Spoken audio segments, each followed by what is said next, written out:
He just took a nap, but when he woke up, he found the world already in shambles. Not only were the people around him dead, but his own life was also coming to an end. However, the truth was far more than that. Centuries ago, humans discovered a portal left behind by an ancient civilization in the universe. The portal allowed spaceships to travel faster than light, greatly accelerating humanity's exploration of the cosmos. The protagonist, Tom the mechanic, Jack, and the navigator Annie were on the Blue Goose spaceship, ready to return to Earth after completing their mission. Just as they were about to enter the portal, Jack noticed a small malfunction in the ship. Homesick, they didn't pay much attention to this minor issue, not knowing that this momentary negligence would plant a hidden danger for their voyage. The spaceship traveled through the portal for an unknown duration in the universe. The sudden alarm woke Tom up, and the system indicated that the ship had malfunctioned and could no longer continue its journey. Through the windshield, Tom noticed that the ship was currently inside a repair station somewhere in the universe. A maintenance vessel slowly towed the Blue Goose deeper inside. Tom woke Annie from her slumber. Just as he was about to check their exact location, the cabin door suddenly opened, and 3 people in spacesuits entered. Tom recognized the leading woman as his ex-girlfriend, Amy. Amy informed them that due to a routing error,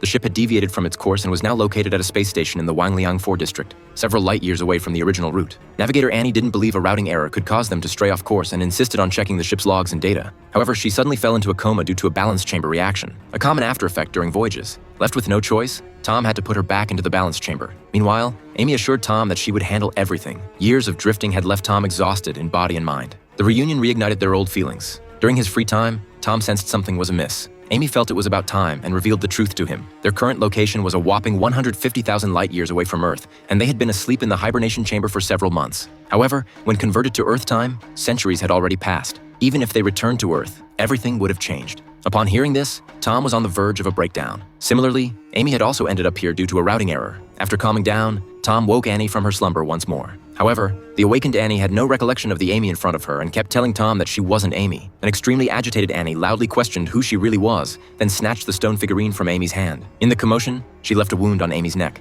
Annie was also knocked out again by a tranquilizer shot by Amy, who had reacted in time. That night, lying in bed, Tom noticed that the wound previously on Amy's neck had vanished without a trace. He knew the woman wasn't asleep and asked her who she really was. The woman's answer shocked him. Amy told Tom that her body was currently still in the balance chamber, and everything he saw before him was a simulated image. His real location was outside the Aquila Rift, which meant he was millions of light years away from Earth. It also meant that he could never go back. Tom began to angrily seek the truth, but the woman didn't think he was ready to accept it at that moment. Under his relentless pressure, the woman no longer insisted. With a flash of white light, Tom truly woke up. However, the spaceship before him was no longer as it had been. Dense cobwebs covered the entire space station like a nest. Not only had he aged considerably, but the 2 companions who had traveled with him had also long since died. When he discovered that the person who had created this beautiful illusion for him was actually a terrifying giant spider, Tom finally broke down. Reality and illusion flashed back again, and his memory returned to the moment he woke up from the balance chamber. Amy once again came to his side. His cycle had begun anew.